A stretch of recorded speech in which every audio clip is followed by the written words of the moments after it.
Ողջույն, սիրելի ժողովուրդ, ես ստիպված եմ կրկնել իմ այս լայվը, որովհետև նախորդի ժամանակ կապի խափանում եղավ եւ որոշեցի նորից նույն բանը ասել։ Կարճ ելույթով ուզում եմ այսօր ձեզ տեղյակ պահել, որ հենց այս օրերին մեր շուրջը տեղի են ունենում շատ կարևոր զարգացումներ, իրադարձություններ, որոնք կտրուկ եւ շատ այսպես հարություն աստիճանով փոխելու են իրավիճակը Մերձավոր Արևելքում եւ Հարավային Կովկասում։ Ես նկատի ունեմ մեր հարևան երկրները Թուրքիան եւ Իրանը։ Հավանաբար շատերը կամ չեն հետևում կամ չեն հասցրել իմանալ ինչ է այնտեղ կատարվում, մինչդեռ զարգացումները, իրադարձությունները իրոք շատ կարևոր են։ Նախ ասեմ, որ Թուրքիայում սկսվել են զանգվածային ցույցեր այն բանից հետո, երբ Էրդողանը ձերբակալեց իր հիմնական հակառակորդին, Ստամբուլի քաղաքապետին, որը եղել է եւ շարունակում է մնալ իր հիմնական հակառակորդը գալիք ընտրությունների համար, ինքը քեմալական է իր հայացքներով, Էրդողանը, ինչպես գիտեք, իսլամիստ, պանիսլամիստ, նեոօսմանիզմի այսպես գաղափարախոսության կրող է։ Սկսվել են զանգվածային ցույցեր, որտեղ այդ մարդու ձերբակալությունից հետո բռնաճնշումներ են սկսվել, 100-ից ավել մարդ է ձերբակալվել Քեմամօղլուի կուսակցությունից եւ մարդիկ դուրս են եկել փողոց։ Խոսքը տասնյակ, եթե ոչ 100,000-ավոր մարդկանց ցույցերի մասին է, արդեն կան դեպքեր ոստիկանության հետ բախումների դեպքեր, արդյունքաբեր գազ, ռետինե փամփուշտներ եւ այլն։ Ցույցերը ընթանում են Թուրքիայի գրեթե բոլոր քաղաքներում՝ Անկարա, Ստամբուլ, Իզմիր, Բուրսա եւ այլն, եւ այդ ցույցերին միանում են արդեն նույնիսկ էթնիկ փոքրամասնությունները, ալավիները եւ քրդերը։ Եվ այսօր, քանի որ մի քանի օրվա ընթացքում ուրեմն կտրուկ աճել են ցույցերի քանակը եւ աշխարհագրությունը եւ կան բախումներ ոստիկանության հետ, այսօր Ֆրանսիայի արտգործնախարարությունը կոչ արեց Ֆրանսիայի քաղաքացիներին շտապ լքել Թուրքիայի տարածքը։ Սա նշանակում է, որ Ֆրանսիան կանխատեսում է քաոս Թուրքիայում, տնտեսությունը Թուրքիայի սկսել է արձագանքել այդ անկայուն վիճակին, թուրքական ֆոնդային բորսան անկում է ապրել, թուրքական լիրան գահավիժում է եւ շատերը կանխատեսում են Թուրքիայում քաոս եւ նույնիսկ քաղաքացիական պատերազմ։ Սրա մասին մենք շատ ենք խոսել, Բևերը շատ է խոսել, որ Թուրքիայի ապագան մշուշոտ է եւ հիմա մենք դրա վկան ենք։ Թուրքիան, ներկա Թուրքիան, Էրդողանի Թուրքիան, իսլամական նեոօսմանիզմի գաղափարախոսության կրող Թուրքիան, պանթուրքիզմի գաղափարախոսության կրող Թուրքիան գլխացավանք էր դարձել քաղաքակիրթ աշխարհի համար, ինչպես գիտեք, Սիրիայի դեպքերի հետ կապված լարվեցին թուրք-իսրայելական եւ թուրք-քրդական առանցային էլ լարված հարաբերությունները եւ Իսրայելը խոստացել էր, որ Թուրքիայի հարցերը կլուծի եւ ես կարծում եմ, որ Թուրքիայի մասնատման հարցը վաղ թե ուշ, իմ կարծիքով շատ ավելի շուտ, քան շատերը պատկերացնում են, օրակարգ է գալու։ Օրակարգ է գալու եւ որպես գործիք իհարկե օգտագործվելու է քրդական հարցը, ալավիների հարցը եւ հայկական հարցը որպես բաղկացուցիչ մաս այդ ամենի։ Ես երեք եթերի ժամանակ Ֆակտորի բանավեճի ասեցի, հիմա ուզում եմ կրկնել, մենք պիտի հասկանանք, սիրելի ժողովուրդ, առանց մեր համաձայնությունը կարծիքը հարցնելու հայկական հարցը քաղաքակիրթ աշխարհը բերելու է օրակարգ։ Եվ ուզենք թե չէ, հայկական հարցը մնում է եւ Արցախի հարցը որպես հայկական հարցի բաղկացուցիչ մաս մնում է։ Եվ դրա մասին է վկայում եւ Շվեյցարիայի սենատի բանաձևերը արցախցիների վերադարձի իրավունքի վերաբերյալ եւ Եվրամիության բանաձևը առանձին հայցով Ադրբեջանի դեմ հանդես գալ էթնիկ զտման հետ կապված, այնպես որ Արցախի հարցը ամենևին փակված չէ, հայկական հարցը փակված չէ եւ շատ շուտով հայկական հարցը օրակարգ է գալուս որպես նոր աշխարհակարգի ստեղծման բաղկացուցիչ մաս եւ կարեւոր գործիք։ Եվ այստեղ է որ մենք պիտի ունենանք adekvat իշխանություն, պետություն, որը հետամուտ լինի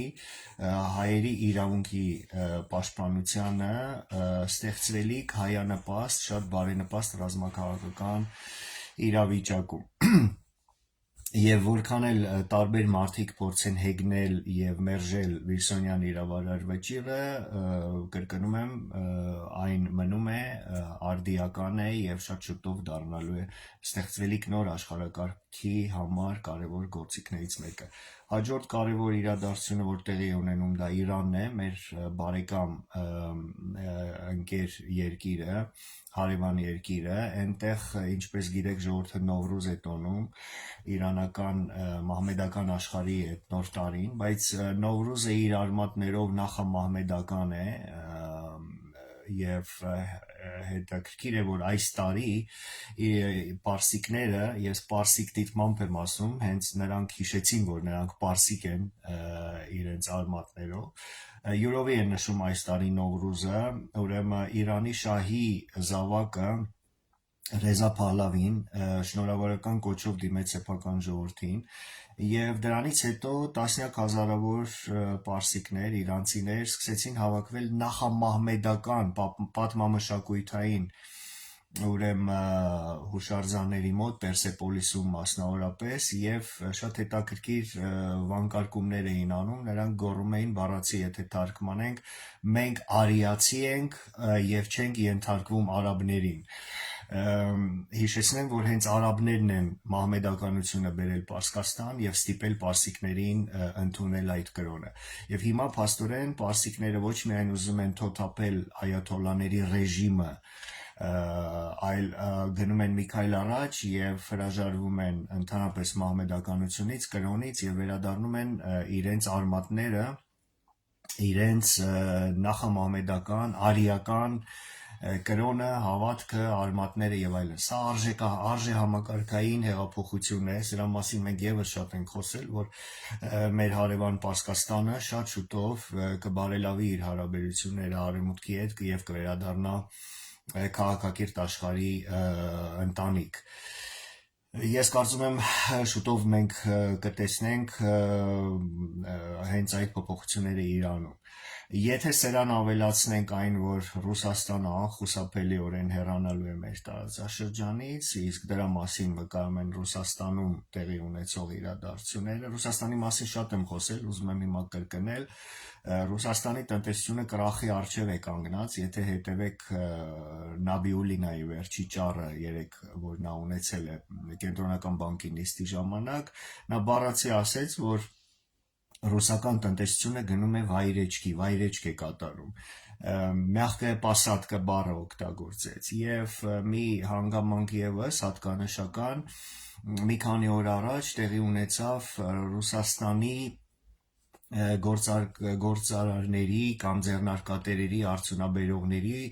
միության Российский союз промышленников и предпринимателей միության համագումարը, որի բաց նիստի ժամանակ Վլադիմիր Պուտինը ելույթ ունեցավ եւ բառացիորեն ասեց հետեւյալը. մենք պիտի շատ զգուշ աշխատենք, որպեսզի թույլ չտանք ռուսական տնտեսության փլուզում։ Վլադիմիր Պուտինը անձամբ օգտագործեց փլուզում բառը, իսկ հետո կամերաները անջատելուց հետո փակ նիստի ժամանակ ըստ որոշ արտահոսքի տեղեկություններ կան, որ Վլադիմիր Պուտինը իր օլիգարխներին, ձեռնարկատերերին, գործարարներին զգուշացրել է, որ հույսեր չունենաք, որ պատերազմը արագ կավարտվի, պատրաստվեք երկար պատերազմի եւ սանկցիաների։ Վլադիմիր Պուտինը ցուկցվանգի մեջ է, Վլադիմիր Պուտինը պատերազմող երկրի ղեկավար է, ինքը իրեն այդպես է դիրքավորում պատերազմ Վլադիմիր Պուտինի համար նշանակում է պաշտոն եւ կյանք, պատերազմի դադարեցում նշանակում է պաշտոնից եւ կյանքից զրկվելու վտանգ եւ ինքը ուրիշ ելք չունի, քան շարունակել պատերազմը մինչեւ այն պահը, որ փլուզում տեղի ունենա տնտեսության եւ ռազմաճակատում։ Ես կարծում եմ, որ մոտակա ամիսներին մենք հենց դա կտեսնենք, որովհետեւ մենք տեսնում ենք արդեն նոր էսկալացիա ռուս-ուկրաինական ճակատում, ուկրաինացիները արդեն հեռահար հրթիռներով հարվածում են ռուսական նավթարդյունաբերման պահեստներին, գործարաններին եւ ռուսական տնտեսության փլուզումը մենք տեսնելու ենք սմուտան, քաոսը Ռուսաստանի ներսում։ Սա նշանակում է, որ Ռուսաստանը ուզի թե չէ ստիպված է լինելու հեռանալ եւ Հարավային Կովկասից եւ մնացած բոլոր տարածաշրջաններից։ Եթե սրան գումարենք նաեւ քիչ առաջ իմ նշած փոփոխությունները Հայաստանի հարևան Իրանում եւ Թուրքիայում, ապա կտեսնենք, թե ինչ շրջադարձային պատմական բեկումնային վճռորոշ զարգացումներ են տեղի ունենում, իրադարձություններ են տեղի ունենում մեր շուրջ, եւ մենք պիտի ունենանք adekvat իշխանություն, պետություն, որը կարողանա ճիշտ դիրքավորվելով այս ստեղծվելիք նոր աշխարհակարգում, հետամուտ լինելով հայկական օրինական շահերին եւ իրավունքներին, ոչ միայն կանխի Հայաստան պետության կործանումը, այլև ապահովի Հայաստանի զարգացումը որպես ապահով անվտանգ բարեկեցիկ երկիր, որը հետամուտ կլինի կորսյալ տարածքների վերադարձը Արցախ, Նախիջևան եւ այն բոլոր տարածքների, որոնց վրա տարածում է հայկական մանդատը համաձայն Վիլսոնյան իրավարար վճռի։ Ես կարծում եմ, որ սրանով են պայմանավորված նաեւ այն ջղաձիգ կեցվածքը, որը մենք տեսանք երեք բանավեճի ժամանակ Դանիել Յովհաննիսյանի եւ Հրայր Մանուկյանի կողմից, Դանիել Յովհաննիսյանի եւ Հրայր Մանուկյանի հանդեպ որևէ անձնական խնդիր չունեմ, ես նրանց քննադատում եմ եւ քննադատելու եմ որպես քաղաքական գործիչներ, որոնք սատարում են, պաշտպանում են, արդարացնում են ներկա ռեժիմի դավաճանական կեցվածքը։ Եվ ես եթերի ժամանակ եւս երեք նրանց զգուշացրեցի, ստապվեք, զգուշ եղեք, մի արեք դա, որովհետեւ դուք կամա թե ակամա ձեր ուսերին եք վերցնում ապագա, եթե սպասվելիք պատերազմի համար զոհերի պատասխանատվությունը, որովհետև Նիկոլ Փաշինյանը իր ամեն քայլով մոտեցնում է պատերազմը, այլ ոչ թե կանխում է պատերազմը, եւ դուք պաշտպանելով Նիկոլին, փաստորեն ձեր բաժին բեռն եք վերցնում, պատասխանատվություն եք կրում ապագա պատերազմի համար։ Ես նաեւ ուզում եմ Դանիել Յովհաննիսյանին հիշեցնել, որքան էլ նա հեգնեց երեք պիկապները, ուրեմն պիկապները 21-րդ դարի 5-րդ սերնդի ժամանակակից պատերազմի համար կարևոր գործոն են, ես կասեի անպայման եւ շատ կարևոր գործիք են պատերազմը վարելու համար, որտեղ գրոհային եւ դիվերսիոն մոբիլ ջոկատները հենց պիկապով են կարողանում ներխուժել թշնամու թիկունք, եւ մենք դա տեսնում ենք եւ Ուկրաինայի ճակատում եւ Սիրիայում ենք դա տեսնում եւ ամենուր, եւ հետեւաբար պիկապները այո շատ կարևոր են։ Ինչ վերաբերում է Ցասնածռենին եւ ազգային ժողովրդավարական բևեռին, ապա Դանիել Յովհաննիսյանին ուզում եմ կրկին անգամ հիշեցնել, որ մեր ջոկատները մասնակցել են պատերազմին, մի քանի ջոկատ, Ցասնածռերի ջոկատները, ունեցել ենք վիրավորներ եւ Գևորգ Սաֆարյանը մինչեւ հիմա ապաքինվում է իր վերքերից, Ժիրայր Սեֆիլյանի ջոկատին Նիկոլ Փաշինյանը թույլ չտվեց գնալ ռազմաճակատ եւ մենք հիշում ենք Վարուժան Ավետիսյանը լսումների ժամանակ հենց անձամբ Նիկոլին հարց տվեց, ինչի թույլ չեն տալիս Ցասնածռենին մեկնել ռազմաճակատ, այնպես որ պետք չի հեգնել, եթե չգիտեք իրականությունը։ Վիլսոնյան իրավարար վճիռը ուժի մեջ է, վաղեմության ժամկետ չունի եւ հեգնելով Վիլսոնյան իրավարար վճիռը դուք ցույց եք տալիս, որ դուք պարզապես տարական քաղաքագիտական գիտելիքներ չունեք։ Նիկոլի ռեժիմը դատապարտված է, ժողովուրդը լի է վճռականությամբ թոթափելու Փաշինյանի լուծը, եւ ես ուզում եմ ասել նաեւ, որ մշուշոտ է Իլհամ Ալիևի ապագան, որովհետեւ զրկվելով Վլադիմիր Պուտինի եւ Էրդողանի հենարանից եւ իր այդ մեջքից, նա մեղմ ասած լավ վիճակում չի հայտնվի, Ադրբեջանը վտանգավոր խաղի մեջ է մտել եւ Ադրբեջանի ապագան մեղմ ասած մշուշոտ է։ Նիկոլ Փաշինյանը կարծում եմ սա եւս գիտակցում է եւ նրա նյարդային կեցվածքը նաեւ սրանով է պայմանավորված։ Հայաստանը ազատագրվելու է, առաջի հանրապետությունը վերածնվելու է անպայման, սիրելի ժողովուրդ, եւ մենք դա անելու ենք ձեզ հետ միասին արդեն առաջիկա ամիսներին։ Լավ եղեք, ամեն ինչ լավ է լինելու, շնորհակալություն, տարածեք այս ելույթը։ Շնորհակալություն։